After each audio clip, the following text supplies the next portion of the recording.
Si Kuting ay huhulihin na sana kasama itong artista ito. So hulihin na siya, may order na po, actually hawak ko. Alright? So nung ito ang wow trending. Hawak na ebidensya ni Maharlika inilabas na, pero hindi pa ito ang pulburon video. Ito ay part 1 pa lang, na kung saan noong 2012 ay huhulihin na sana si Marcos Jr. ng mga pideya na may kasamang isang artista dahil meron ng pre-operation report na si Marcos Jr. di umano ay bangag na bangag sa pulburon at isang adik. Ito ay panahon ni dating Presidente Noynoy Aquino na kahit sino pa ang tatanungin ay sobrang daming illegal na pulburon noon sa Pilipinas. Noong mga panahon na iyon, kumpleto na ang pre-operation report. Lahat ng mga background ay kinuha na kung ito ba talagang si Marcos Jr. di umano ay involved sa pulburon at isang adik. Meron na din daw ang assessment in case na tumakbo si Marcos Jr. Kahit saan pa pumunta, lahat ng mga bagay ay planchado na. Una na itong sinabi ni former President Rodrigo Roa Duterte na nakita niya sa pideya na andun kasama sa listahan ng pangalan ni Marcos Jr. Pero nagmakaawa daw di umano si Senador Amy Marcos, ate ni PBBM. Lumuhod pa nga daw kay dating Presidente Tatay Digong na wag nang isama ang kanyang kapatid sa narco list ni Tatay Digong. At sa panahon ni Pinoy, isa daw sa mga gabinete ni Pinoy ang humarang para makaiwas sa kahihiyan at hindi lalong masira ang pangalan ng mga Marcos na binansagan noon ng mainstream media na diktador at magnanakaw. Pero ngayon na presidente na si Marcos Jr., wala ka nang maririnig o mapapanood sa mainstream media na tawagin ng mga bayaran at sipsip na media na anak ng diktador si PBBM. At dito ipinakita ni Maharlika ang orihinal na kopya ng report ng PIDEA. Kayo na po mga kababayan ang humusga, at dito nga napabilib ang mga netizen sa ginawa na ito na pag-expose ni Maharlika. Kaya ito ang kanilang naging komento: PIDEA, ano na, maliit lang ba na isda ang kaya niyong hulihin? Marcos, resign, resign, resign, maawa ka na sa Pilipinas. Grabe, ang tapang mo, Miss Maharlika. Ikaw ang bayaning buhay ng bansa. Kilos na po mga concern alang-alang sa mamamayan bago pa mahuli ang lahat. Wala nang takot ang gobyernong ito. Kawawa kaming maliliit at mahihirap. Mag-resign na lang kayo, BBM. Wala nang sumusunod at natatakot sa inyo ang mga nasa gobyerno. Mabuhay ka, Maharlika. Tapusin na ang Marcos para mawala dyan sa pwesto. Ipalit ka agad si Madam Sara Duterte para magbago ang gobyerno natin. God bless you always. Please mga maisog oposisyon, protect Madam Maharlika. Siya lang talaga ang may malasakit sa bayang Pilipino at sa bansa natin. Grabe, mismong gobyerno natin ang mga mafyas at sindikato. Kawawa naman tayo.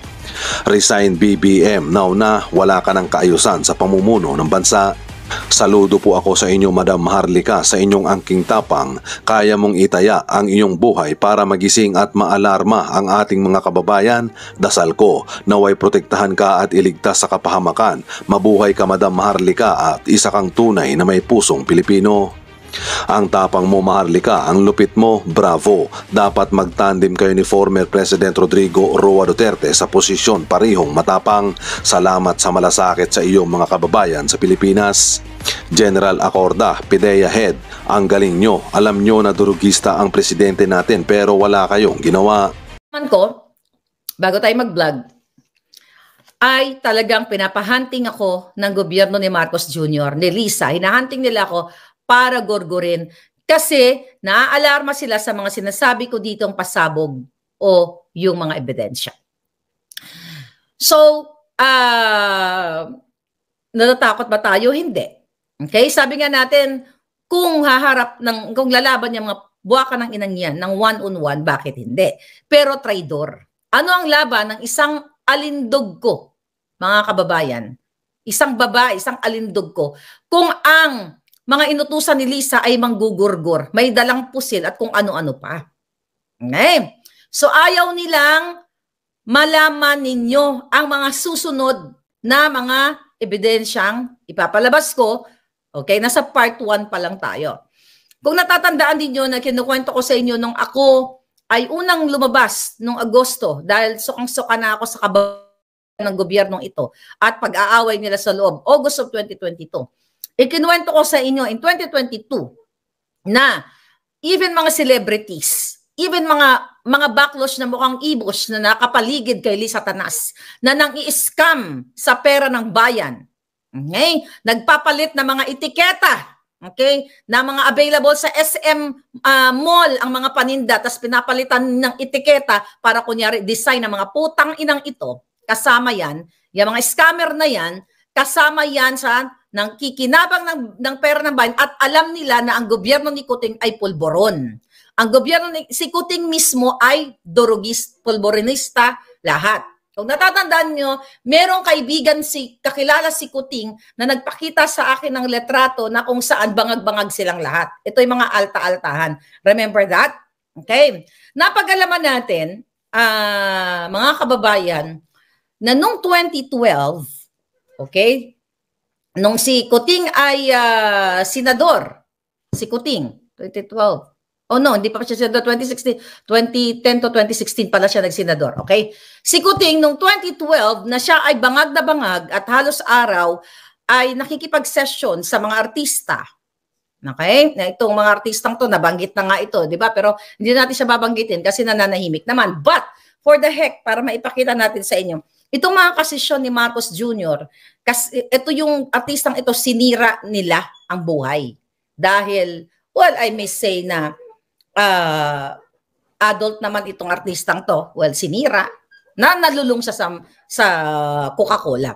So, ngayon, noong 2012, ayon sa ating impormasyon, alright, si Kuting ay huhulihin na sana kasama itong artistang ito.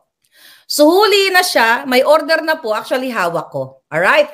So, nung time na yon, dapat ay i-raid na siya kasi meron ng pre-operation report na positive na si Marcos Jr. ay isang bangag na bangag sa pulburon. Panahon ito ni Noynoy. So, nung time na all set up na, mga kababayan natin, nung time na huhulihin na itong walang hiyang ito, dahil itong si Marcos Jr., dahil nga kompleto na yung pre-operational report, lahat ng background na kung siya ba talaga ay involved sa pulburon, meron ng operational plan, meron na silang ginawang mga assessment na just in case tumakbo si Kuting, di ba? Saan pupunta? You know, lahat ng mga bagay ay na-set up na. Lahat, contingency plans, post-operation, kung anong mangyayari kapag hinuli na si Kuting. Lahat po, kompleto na sa coordination niya mga yan. Okay? The problem is, during that time, okay, ito yung sinasabi ni Pangulong Duterte, hindi si, yung Claudine, hindi si Claudine. Yeah, that's not, irrelevant yan palangga. So ngayon, during yung sinabi ni Pangulong Duterte sa Maisog na nakita niya sa PIDEA report na si Marcos Jr. ay isang durugista, isang pulboronic. Totoo. Yung sinabi ko sa inyo na lumuhod si Amy Marcos sa Pangulong Duterte na wag na hulihin si Kuting o wag na siya isama doon sa pulboronic list, sa narco list, totoo yun. Kasi napaka-reliable ng ating impormasyon na nakuha doon. At dito sa ipapakita natin ebidensya sa inyo ay magja-jive lahat. So, nung panahon ni Noynoy, isa sa kabinete ni Noynoy ang humarang dito. Okay? Maari, okay? Hindi natin muna siya bibigyan ng pangalan, pero maaring business partner ni Lisa Tanas. Kasi napag-alaman natin na pinigil, ginawa ng paraan para wag matuloy at hindi tuluyang mapahiya si Marcos Jr. na siya po ay pulboronic. Na siya ay nasa narco list talaga. Nandoon talaga siya. Mga kababayan, nandito po ang confidential report ng PIDEA na hawak ko sa inyo. Ipopost ko to sa Twitter mamaya para may kopya kayo, hindi yung ganitong klaseng papel. Baka sabihin nyo ginawa-gawa ko lang. Okay, ipapakita ko sa inyo ang original copy. Okay? Sa Facebook, ititwist, bahala na kayo, i-upload nyo lahat. Mag-stitch kayo sa TikTok, it's up to you. But this document na hawak ko makapagpatunay na ang sinabi ni Duterte ay totoo, na si Marcos Jr. ay kasama sa listahan ng mga nagpupulburon ng PIDEA. Ito po, nakalagay dito sa confidential report, Republic Act, ito, PIDEA. Ayan, 2 page po yan. Alright? PIDEA. Okay? Basahin ko na lang para bonggang-bongga. Republic of the Philippines, Office of the President, Philippine Drug Enforcement Agency, Intelligence and Investigation Service, NIA Northside Road, NGC, Barangay Pinyahan, Quezon City. Andyan ang logo ng PIDEA, mga pabalangga.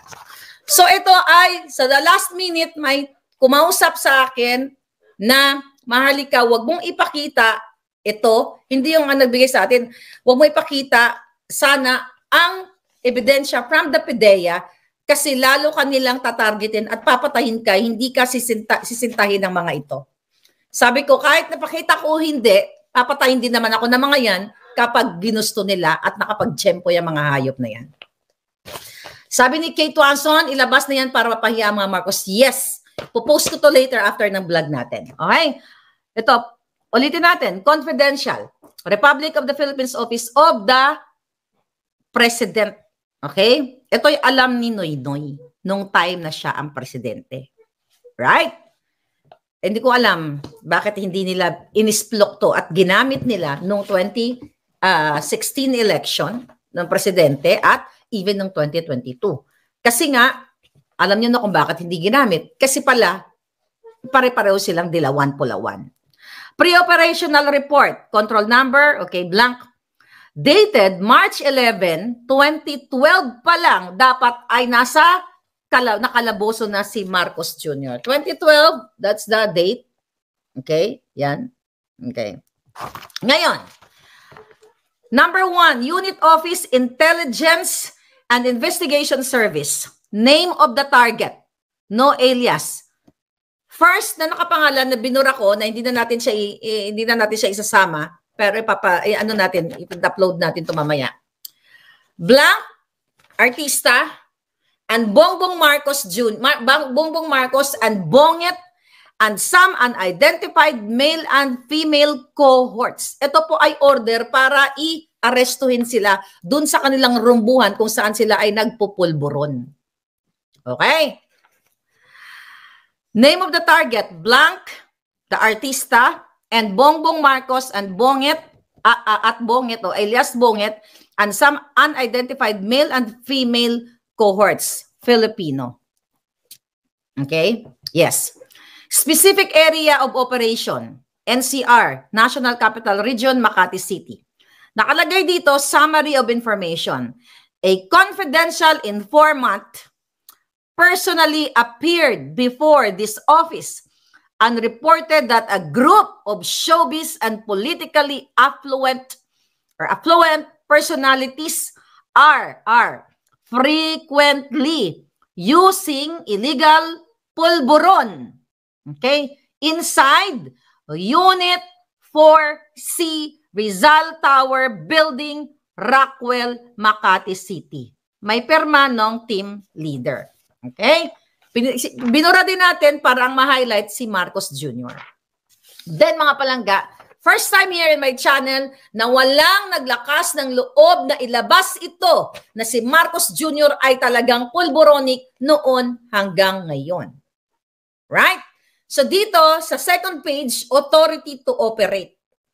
This is from the Office of the President from Noynoy Aquino. Pero I doubt it, baka hindi ito nakita ni Noynoy pala. Baka baka hindi nga nakita ni Noynoy ito, but dahil yung kaniyang mga kabinete ay hinarang. Cabinet niya, isa sa cabinet niya, ayon sa ating source, ang humarang nito para hindi ma-raid o mahuli si Marcos Jr. Itong time na to, ayon sa ating informante, langung-langu at halos every night ay nagsisesyon sila dito sa Rockwell na ito. Okay? Authority to operate, control number, date, okay, March 11, 2012. Okay? Number 1, Unit Office, Intelligence and Investigation Service. Type of operation, ayan, surveillance, casing, test buy bust, Okay, search warrant, others specify. Duration, 22 hours. Okay, this is 10 ng gabi. March 11 of 2012 to 12 March 12, 2012. Okay? Ngayon, nakalagay dito, Area of Operation, NCR, Makati City. Team Leader, Contact Number. Okay? Ito, nakalagay dito yung agent. Alright? Nakalagay yung agent dito and 7 others. So, agent, so 8 sila ang magre-raid. So, ito yung mga information. Vehicle, model number. Ayan. Para kasi nakakaalam nito, alam niya na totoong mga sinasabi ko dito. Hindi gawa-gawa. Ito ang mga kasakyan ng involved nila Kuting, ay yung mga kasabwat nila na nandoon na nagrurumbuhan sila sa Coca-Cola o sa pulburon. Number 1, Mazda, model Mazda 3, black, ZKC, plate number 8. Wag na natin sabihin. Okay? Wag na, baka... Wag na sabihin ng plate number. Okay? Toyota Vios, silver, ZBA. May number. Toyota Avanza, white, ZRU. So, nakakilala kay Kuting o sa artistang ito. So, you can verify ito. Kayo ang magsasabi kung itong information na to ay legit or not. Okay? Isuzu, crosswind, white, ZIZ, blank, blank, blank. Okay?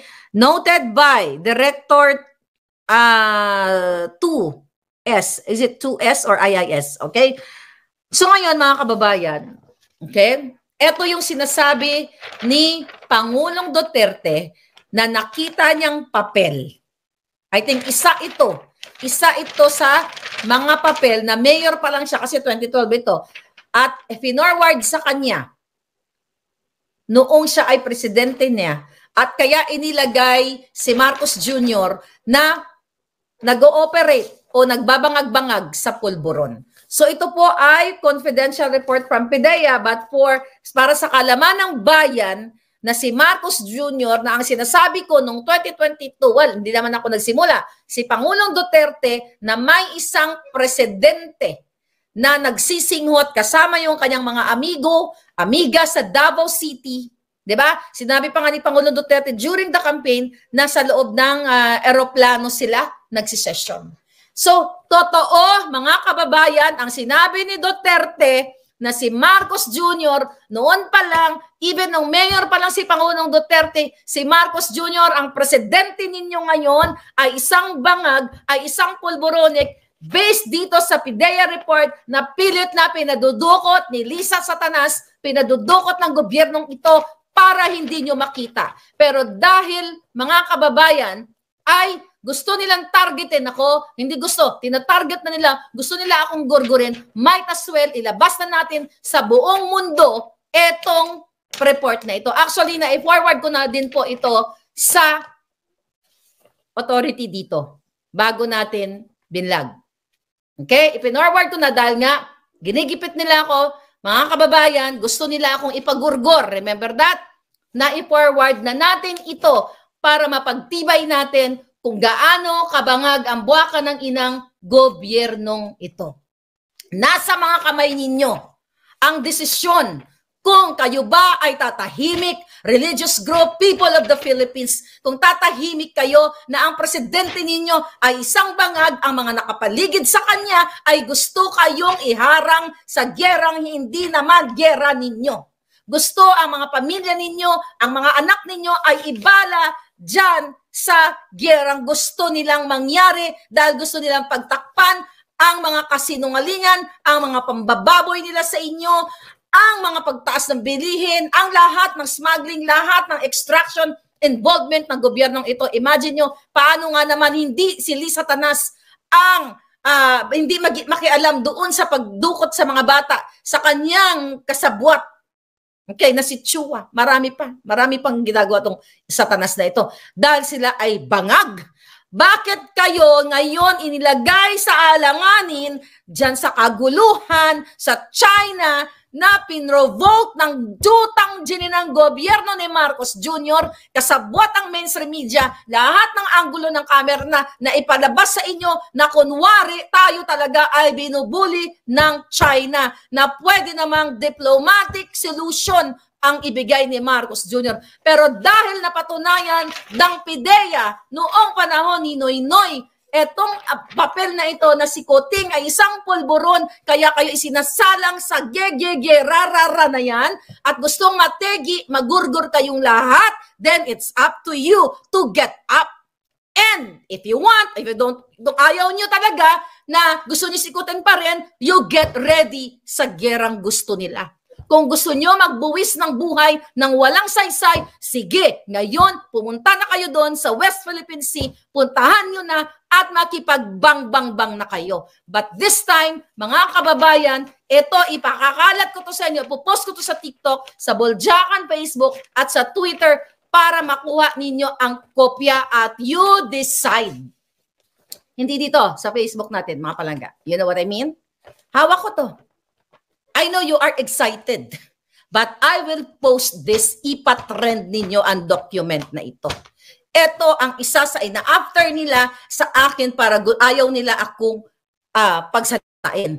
Wala ni isa ngayon na nagsasalita sa Pilipinas, even military, na maglakas ng loob na ipalabas ito dahil baka gurgurin ng gobyernong Kuting. I totally understand that. Dahil pinoprotektahan ninyo ang inyong pamilya. Naintindihan ko po yan. Naintindihan ko kayong lahat. Kaya sabi ko, I don't know kung ano ang misyon ko sa mundong ito na ang kinakabangga po natin na ninyong lahat ay hindi ordinaryong tao, kundi demonyo o mga mafia o mga sindikato na kayang magpagurgur sa akin. And they have the trillion budget, the national budget of the country.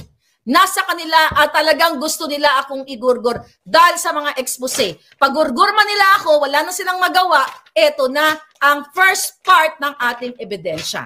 Alright, first part. Huwag kayo masyadong ma-excite sa video. Okay, I'll tell you about it. Mga kababayan, tandaan ninyo. Okay? Na ang may hawak pa ng live na live at iba pa, hindi lang isa.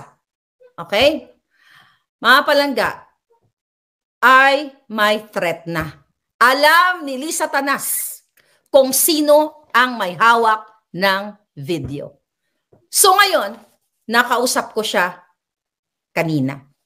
Mga palangga, sabi ko sa kanya, kailangan ilabas na natin ito. Magigera na, gigirahin na tayo. Sabi ko na gano'n sa kanya. Ang mga kababayan, ang mga palangga natin dyan, sabi ko sa Pilipinas, ano gagawin? Okay? So, ang nag-iisip pa, sabi ko, gawin na natin ngayon. Kung gusto mo isave ang bayang ito, gawin na natin. Huwag na natin patagalin. Gustong-gusto ko. Mga palangga, hinahunting na rin siya ngayon. Okay? Ang sabi sa akin, Miss Maharlika. Okay? Ang exact word niya nga sa akin, parating tayo dyan. Okay? Ilalabas din natin. Kaya lang, sabi niya, I have to secure my family and myself. Yun ang sabi niya sa akin. Mga palangga, I cannot force that person right now.